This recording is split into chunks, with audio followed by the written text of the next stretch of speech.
Gabi pa lang ay busy na ang aking asawa.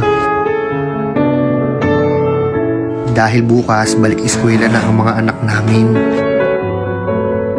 Dahil maaga nga ang pasok, gabi pa lang ay hinahanda niya na ang mga babaunin nila. Habang ako naman ay tagahatid sundo ng mga anak namin.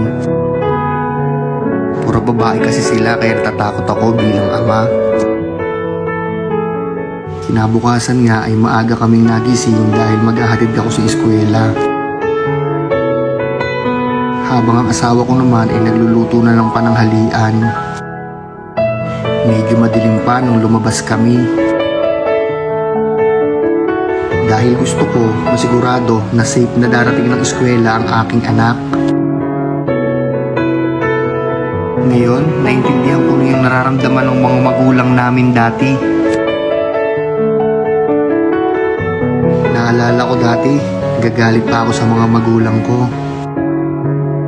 Dahil kinuha nila ako ng service. Pero ngayon na may anak na ako, ngayon ko lang naiintindihan kung anong nararamdaman nila. Ayaw lang pala nila akong mapahamak dahil gabi ang uwi ko noon.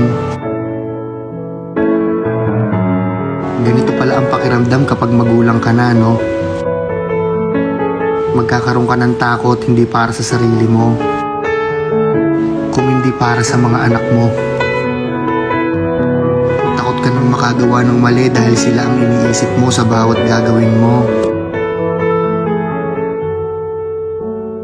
Nahatid ko na nga ng safe ang anak ko sa school. Gusto ko lang ipakita sa video na ito na saludo ako sa lahat ng magulang na handang gawin ang lahat para sa anak nila at pamilya. Hindi man tayo maging perfectong mga magulang para sa kanila, ibigay lang natin palagi ang best natin. Hanggang dito na lang muna mga idol. Maraming salamat sa pag-support ng mga video namin. Paalam. Hi guys! Sa lahat nga pala ng gustong magpa-shoutout sa amin ni Mami Abon, kasi yung iba hindi na namin nasa-shoutout kasi sa domang daming nagme-message sa amin. Ayun, i-comment nyo lang dito sa comment section ang inyong mga pangalan at isa-shoutout namin kayo sa aming next video.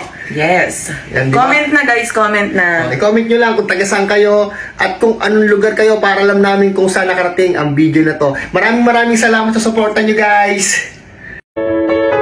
Gabi pa lang ay busy na ang aking asawa. Dahil